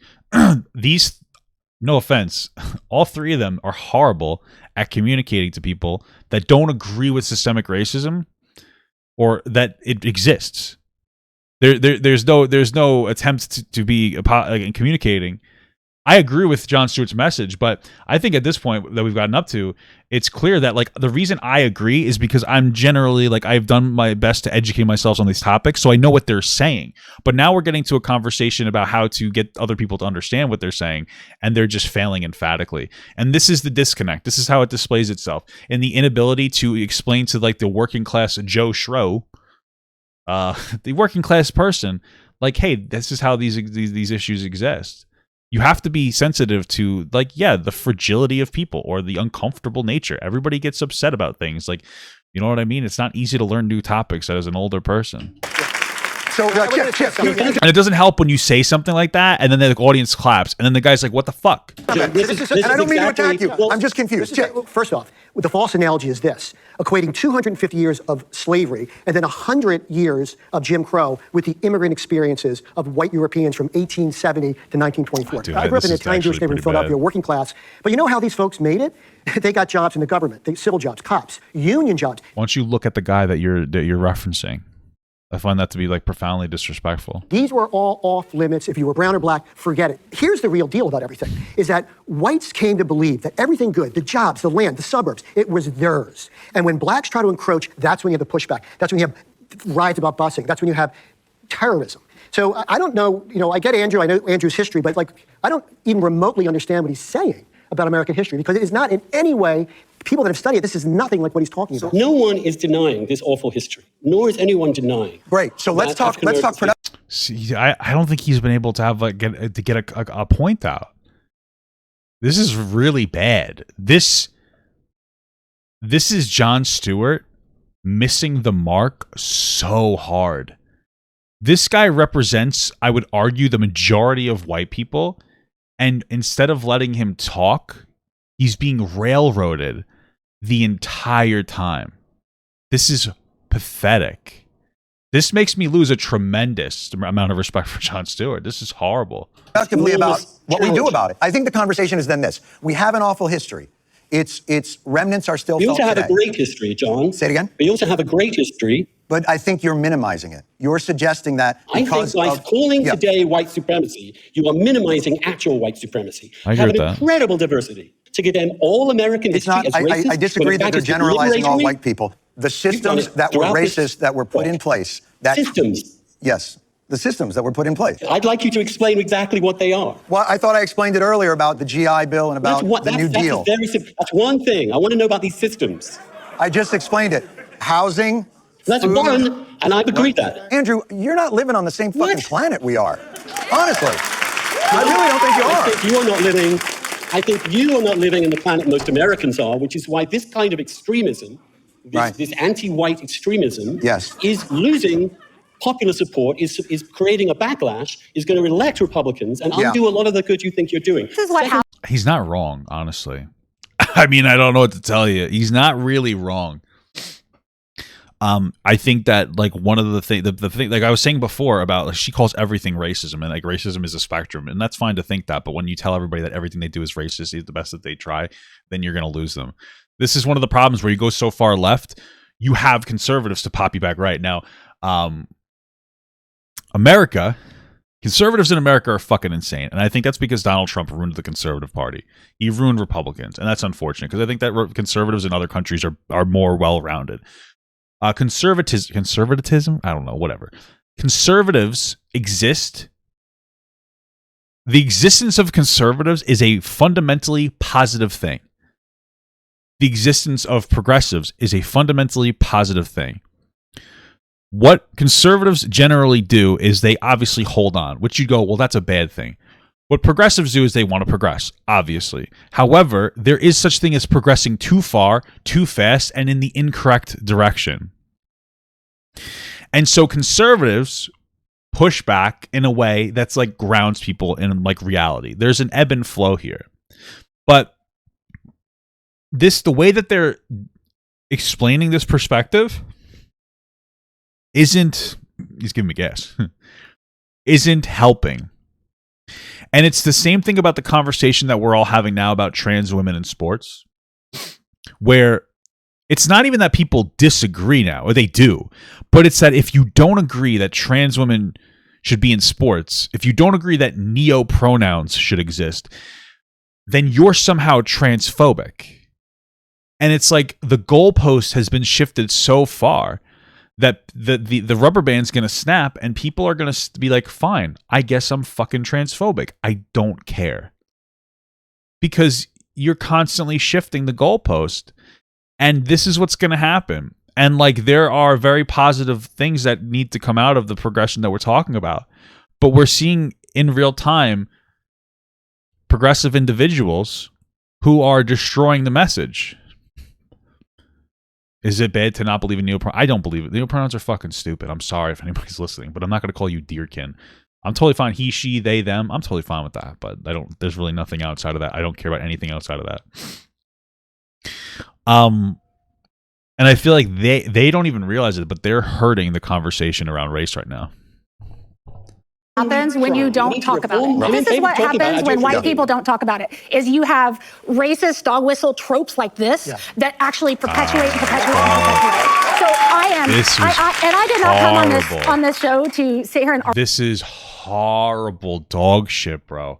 Not everything's a dog whistle. Like, I know he said that like America has a good history to it, because it does. But it also, all of the good in the history is also has racism intertwined in there, which is just how we were back then, but we need to acknowledge it. But to say that there's nothing ever great, like that guy was like, hey, listen, I was able to come here as an immigrant and platform myself as a person. That's awesome. Why invalidate that experience? Obviously that's not the traditional black experience, but how does invalidating his experience help black people? I feel like it could have helped if they had a black person on here. Argue with another white man. That's one of the reasons that we don't even engage with white men at Race to Dinner. How is that helpful? Because we need to, okay, let's understand something. White men, cisgendered white men, generally tend to be the authority in America. How does it help your message to tell the authority in America to go fuck themselves? Honestly, I'm not trying to be an asshole. How do you get the message through to the people who have the authority in America when you just call them fucking dick-headed assholes? You know how I would feel if I wasn't woke Papa Gut? I would feel like, I ain't giving you rights, motherfucker. This white bitch would make me not want to give black people rights. I'm telling you, you can be upset about that. That's how people feel. And not just white men. A lot of people feel that way. This fucking white woman is honestly ruining the messaging of black people. She's destroying it. She's destroying it. This is terrible. Honestly, now that I've seen this, Ben Shapiro's video wasn't that bad. The fact when I have to agree with Ben Shapiro in some capacity, you know something's wrong, because I don't agree with him on like anything. But this messaging is horrible. This destroys the message. This destroys the message. She is being unnecessarily divisive because she feels really woke. She feels so powerful telling white men that they're bad people. This is what's causing people to fucking tune out. It's fucking crazy. She's just mad that the white men might steal her dinner. Okay. It's fucking crazy, dude. You know, because quite honestly, if white men were going to do something about racism, you had 400 years. You could have done. Okay. This is so bad. So I am 58 years old. I'm shutting you down right now. I am not responsible for anyone the point before me. is, I'm so. He's not. Here's the way that I look at it. Like it's not your fault. No, it's nobody's. Like it's really not our fault that racism was created, or you know, and we do have like a role to play in some capacity of like, you know, upholding or not changing the system in a positive way, which we should be. But like, yeah, I think we're responsible in some capacity in the sense that like as an America, we should correct the wrongdoings in America. You know what I mean? Like as an American, not as a white person. White people will typically be proportionally richer or disproportionately richer. So they have to do more. Because this is how it works. You're going to have to pay more fucking taxes or something. You know, like that's what's going to happen. Mostly upper class people, ideally. But yeah, man, there is a narrative that's like white people are the problem. It's rather than being like, hey, white people, you have the power to fix the problem. It's like white people, you are the problem.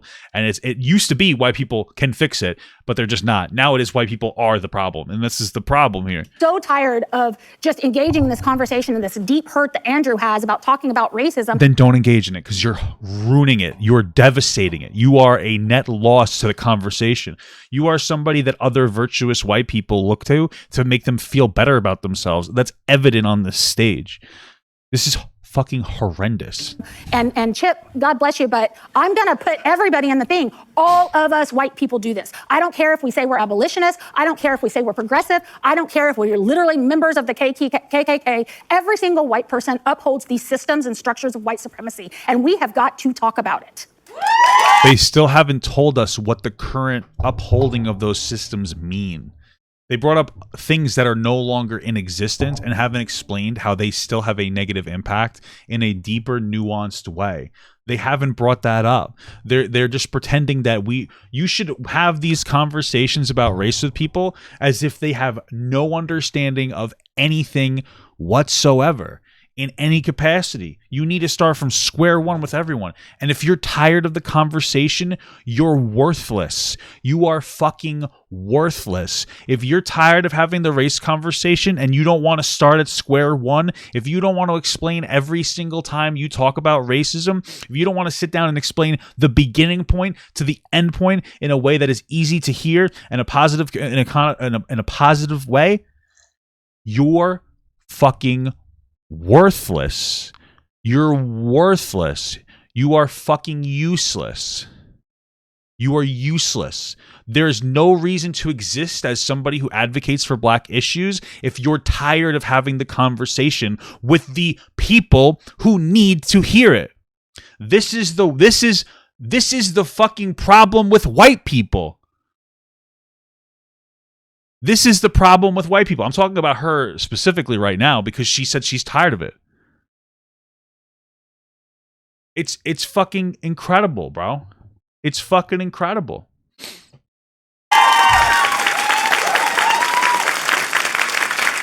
Look at how virtuously angry she's getting. Honestly, like this is incredible because I put a video up on like my secondary channel. Like I watched Ben Shapiro cover this.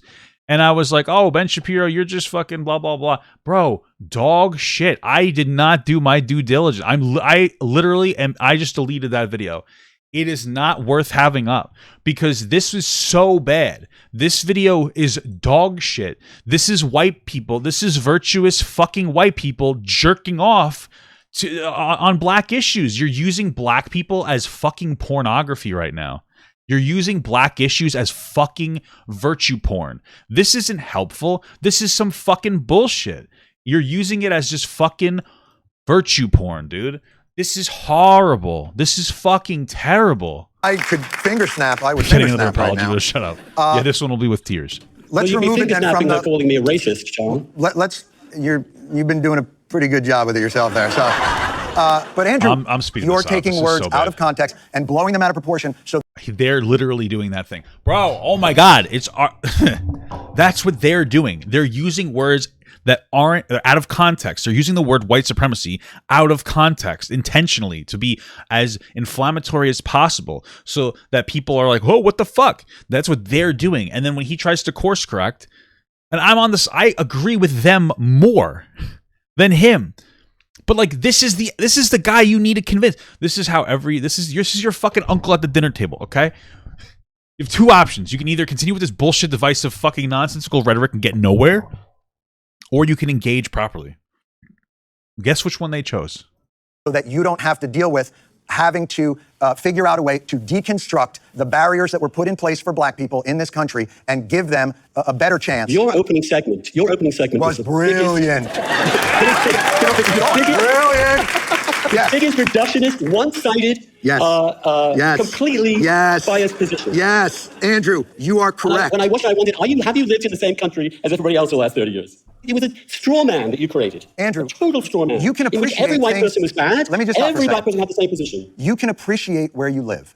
You can love where you live, and you can honestly diagnose a terrible, terrible illness that has lived in this beautiful place that you call home and love, that you believe has metastasized into a cancer that can kill the very thing that you believe in so deeply about this country. To improve that place and make it into the country that it stated it was in its founding documents is the duty of everybody who lives here. So do not. This is just grandstanding to me at this point. I'm so disappointed. Dude, bro, like, you have to understand, he creates the show. He created a situation where he pulled two other white people that agree with him, and then he picked a guy that like isn't great at communicating his position, and maybe he is a little racist too, but he's expressing genuine concerns from other people, like the average white person. And then Jon Stewart creates a situation where that person feels battered and backed into a corner, and then he has his audience clap and he grandstands over him. This is performative to me. This is terrible. This is fucking garbage. And like, now I got to listen to this cringe bullshit speech that I like for the first time that I've ever watched Jon Stewart has just been so disingenuous. Tell me who I am or what I believe, a motherfucker. I'm just thinking you created a story. It's just embarrassing, bro. When you get older, it's harder to control the emotions. But let's talk about solutions. Lisa, I'll start with you. What is the future? How do we heal? This is the problem, is that like you haven't properly presented the problem to people who don't already understand the problem. So now you're just talking to people who agree with you. How does this help anybody? Bro, this is horrible. A country that has a really difficult time dealing with this, as we see from four people that I think like and respect each other and yet still can't have a conversation. I think the first thing that we need to understand is that all of us white people have a responsibility to engage in these conversations regularly. Okay. But when it gets hot like this, you just said you're tired of engaging in the conversation. Holy fuck. This is so... Could you imagine... Seriously, listen to this. Could you imagine being a white person and saying that you're tired of explaining black issues to other white people? That is your entire job as a white person who engages in these... You're tired of your entire job, your whole responsibility. It's incredible. This is truly, in my opinion, the racism of like progressive activism.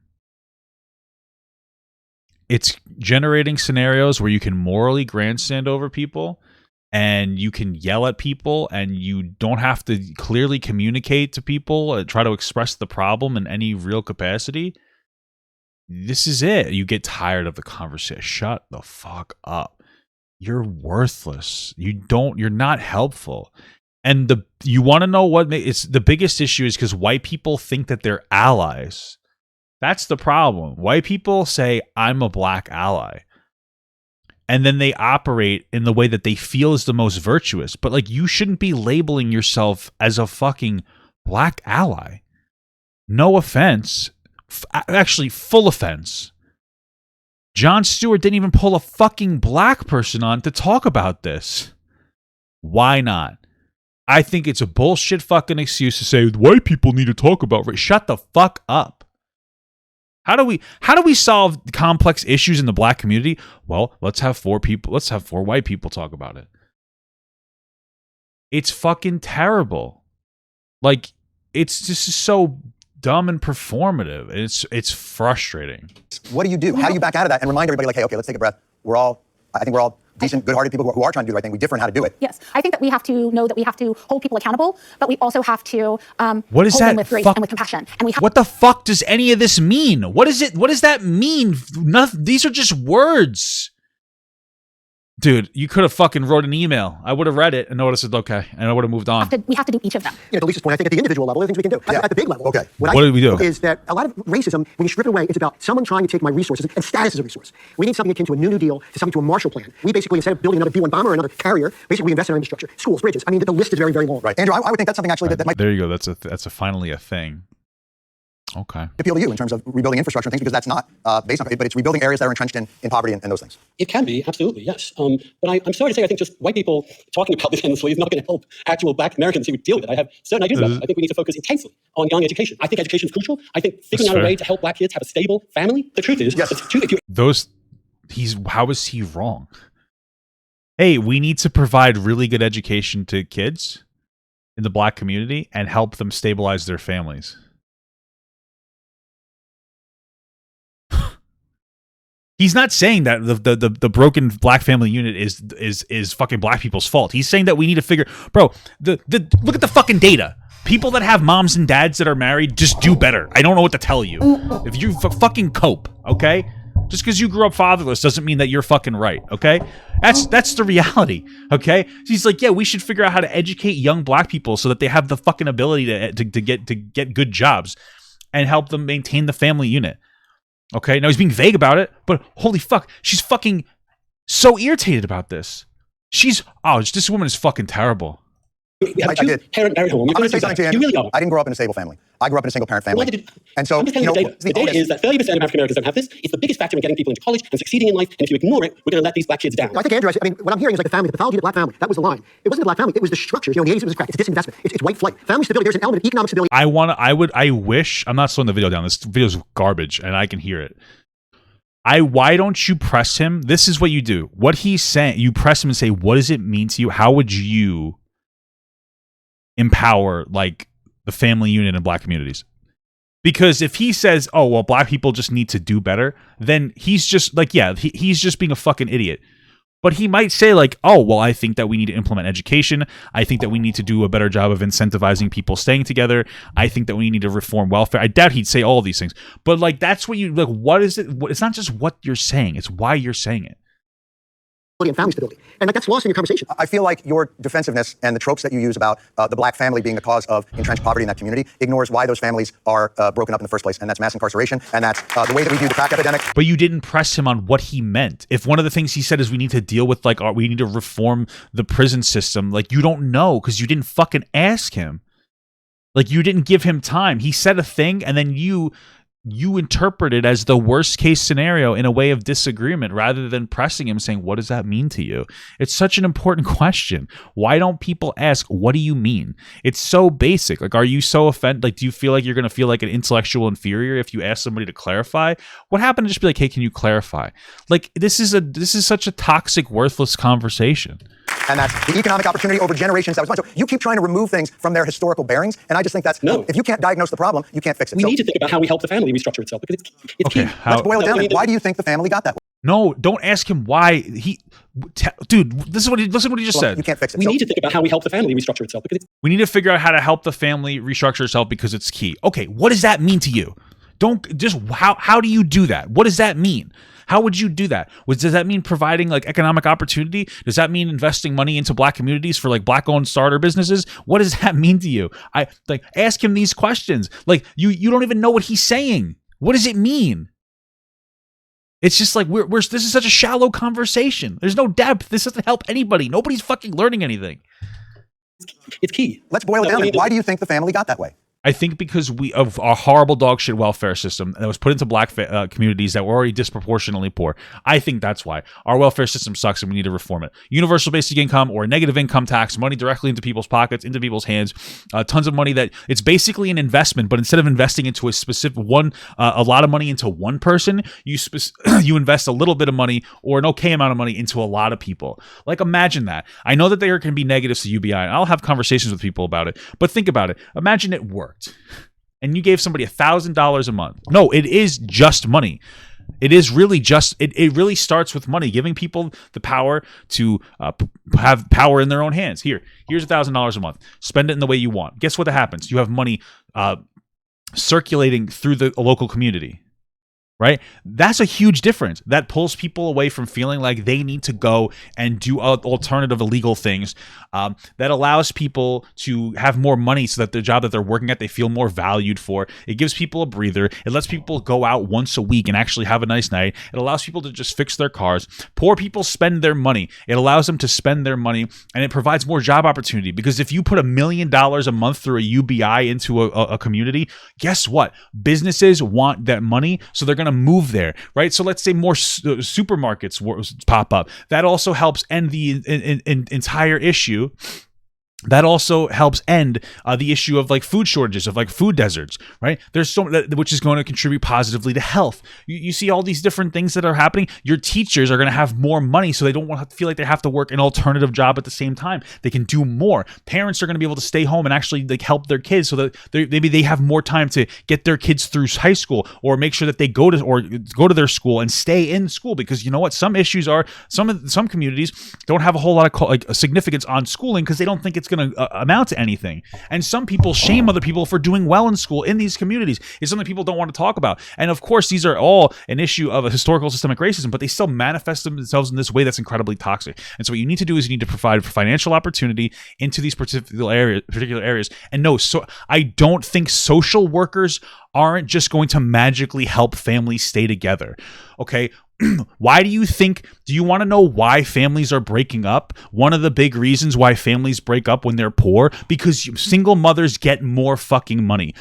The dads aren't necessarily out of the picture, but a lot of times they can be, right? So you create these specific conditions that tend to advocate for the condition they mean to replace. If you give somebody on the condition that they have a baby, they're more likely to have more babies they may not necessarily want. If you give somebody money on the condition that they can't really work too hard or get too much more money from an actual job, they're not going to work as hard or get money from another job.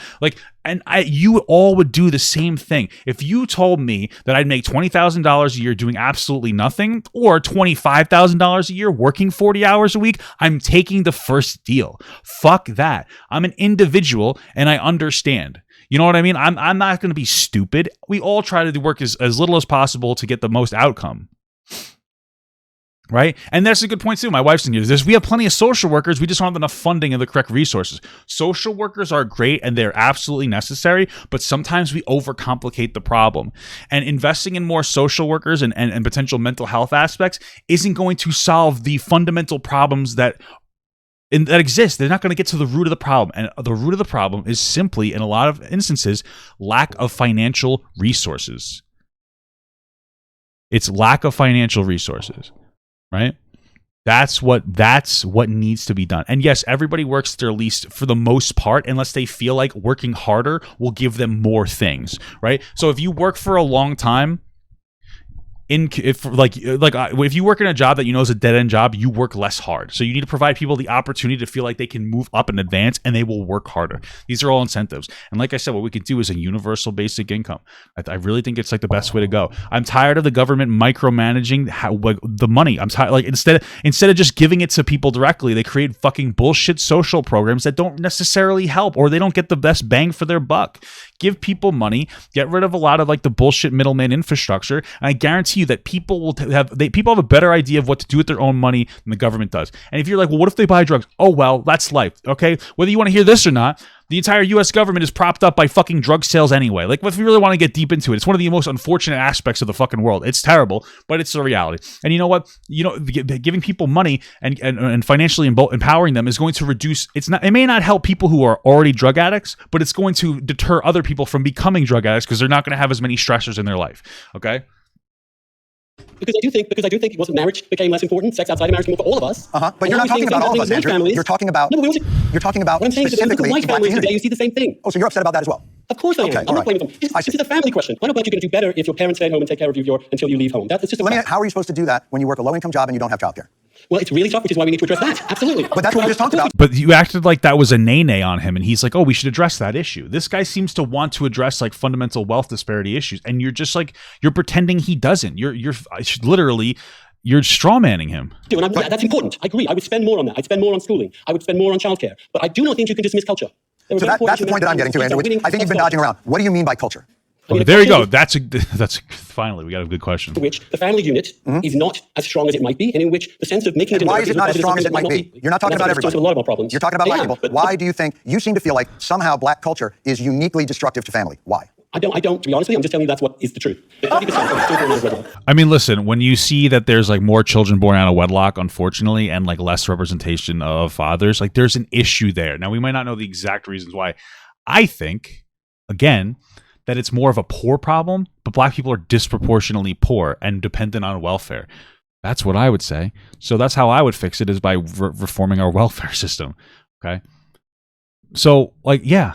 I mean, it's a complicated question. That's why I'm asking you to explain it. Tell me. It's also a function of, well, I think it's a function of social conservatism losing its grip in African-American communities. In the 1930s, the family retention rate, the marriage rate, was, I think, in the 80s, 80%. It was 80% in Harlem in 1928, and it's only 30% now. We need to get it back to where it was. We have a better chance for black kids to succeed. That's what I'm talking about. Because we care about black kids. So we'll look into that. And we'll get there, but people in those communities want a better quality of life. Whatever we have to do to get there for them to attain quality of life. It's not about broken marriage. It's about how do we get people to have the quality of life that we all as Americans deserve. I think that we can all agree on. And what a wonderful moment of kumbaya at the end. I've appreciated everyone taking the time to do this. Boy, has it pointed out some fault lines, and we've got to recalibrate and find a way to be open to all different stripes of white people in the conversation, whether they be people who study it, people who spend their lives trying to change it, or people who are very upset about having to do that. Thank you very much, Andrew Sullivan, Lisa and Chip. All right, we'll be right back. Yeah, man, that was dog shit. That was horrible. That was fucking terrible. That was performative. That was really shallow. They didn't get into any depths of any problems. There was nothing there. That wasn't a conversation. That was theater. And I think that it's really ironic that Jon Stewart constantly talks about, like, these theatrical performances come up with this fucking garbage. This was fucking garbage. No black person was helped today. We virtue signaled over some fucking guy that didn't even get to explain his points. And you know what? Again, he might have been fucking racist. We don't know. But we don't know what he was saying because he never got a chance to explain it. Jon Stewart didn't utilize his platform to have an in-depth, nuanced conversation. He used it to have a performative jerk-off fucking session. This was a circle jerk. This was white people who already agree that systemic racism exists coming on to feel good about themselves. This is the same thing as the old Civil War movies that fucking addressed slavery, but it came from the perspective of a white person. There's a white lead actor. Okay, this is what it is. It is feel good. It's feel good. Fucking like it's porn. It's fucking virtue porn. That's all it is. That's all this was. This was virtue porn, bro.